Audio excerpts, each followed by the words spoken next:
এবং আরাফাতের সিয়ামের ব্যাপারে আল্লাহ রাসূল সাল্লাল্লাহু আলাইহি ওয়াসাল্লাম আশা করেছেন যে 9 জিলহজের যে নফল সিয়ামটি অর্থাৎ আরাফার রোজা, এই আরাফার রোজা যে ব্যক্তি রাখবে, আল্লাহ রাসূল সাল্লাল্লাহু আলাইহি ওয়াসাল্লাম বলেন যে আমি প্রত্যাশা করি এই সিয়ামের বদৌলতে বিগত একটি বছরের এবং সামনের একটি বছরের যত পাপ হবে এই পাপগুলোকে আল্লাহ তাআলা আমাদের জন্য ক্ষমা করে দিবেন।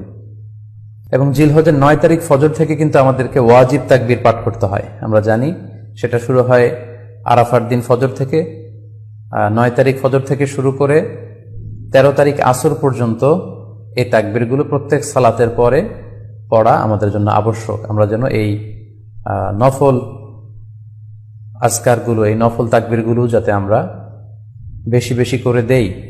এবং যারা কুরবানি করার জন্য ইচ্ছা পোষণ করেছেন তারা যেন এই 10 দিনের আগেই তাদের মাথার চুল এবং নখ কেটে পরিচ্ছন্ন হয়ে যান এবং জিলহজের এই 10 দিনে তারা